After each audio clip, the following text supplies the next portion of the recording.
உங்களில் யார் அடுத்த ஜிடி நாயுடு? பொறியியல் மாணவர்களுக்கான பிரத்யேக போட்டி. மாணவர்களை உடனே ரெஜிஸ்டர் பண்ணுங்க. ரூபாய் 10 லட்சம் பரிசுகளை வெல்லுங்க. தாவேக்காவில் இணைஞ்சிருக்காங்க முன்னாள் எம்எல்ஏ விஜயதாரணி. முதல்ல காங்கிரஸ்ல இருந்தாங்க, அதுக்கு அடுத்தபடியா பாஜகவில் இணைஞ்சிருந்தாங்க. இப்ப பாஜகவில் இருந்தும் விலகி தாவேக்காவில் இணைஞ்சிருக்காங்க விஜயதாரணி. கூடுதல் தகவல்களோட செய்தியாளர் மணிகண்டனும் இணைஞ்சிருக்காரு. மணிகண்டன், தொடர்ந்து விஜயதாரணி அவங்களுடைய பின்னணி பற்றியும் சொல்லுங்க, இன்னைக்கு தாவேக்காவில் இணைஞ்சிருக்கிறத பத்தியும் சொல்லுங்க.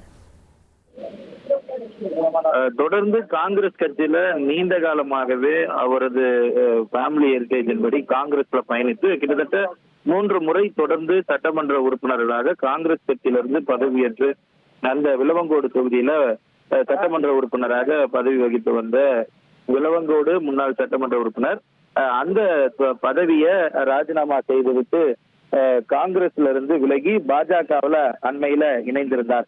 பாஜகவுல இணைந்த பிறகு அவருக்கு உரிய பொறுப்பு வழங்கப்படவில்லை என தெரிவிக்கப்பட்டிருந்த நிலையில பல்வேறு நிலைகள்ல அவர் தொடர்ந்து பாஜகவுல இடம் வகிக்கப்படவில்லை, உரிய அங்கீகாரம் கொடுக்கப்படவில்லை என வெளிப்படையாகவே அவரது கருத்துக்களை தெரிவித்து வந்தார். இந்த நிலையில இந்திய தேசிய காங்கிரஸ்ல 3 முறை வெற்றி பெற்று தமிழ்நாடு மகிழா காங்கிரஸ் தலைவராகவும் அகில இந்திய மகிழா காங்கிரஸ் பொதுச் செயலாளராகவும் பொறுப்பு வகித்திருந்தார். பாரதிய ஜனதா கட்சியில கடந்த பிப்ரவரி 24, 2024 அன்று இணைத்துக் கொண்டார். சட்டமன்ற உறுப்பினர் பதவியும் ராஜினாமா செய்துவிட்டு தன்னை பாஜகவுல இணைத்துக் கொண்டிருந்தது குறிப்பிடத்தக்கது. இந்த நிலையில பாஜக மீது ஏற்பட்ட அதிருப்தி, இதுவரையில் அவருக்கு முக்கிய பதவிகள் எதுவும் வழங்கப்படவில்லை என்ற அதிருப்தியின் காரணமாக தற்போது தமிழக வெற்றி கழகத்துல தன்னை இணைத்துக் கொள்ள இருக்கிறார். அவரது ஆதரவாளர்கள் 300க்கும் மேற்பட்டவரோடு பனையூர் கட்சி தலைமை அலுவலகம் வந்திருக்கிறார் விஜயதாரணி.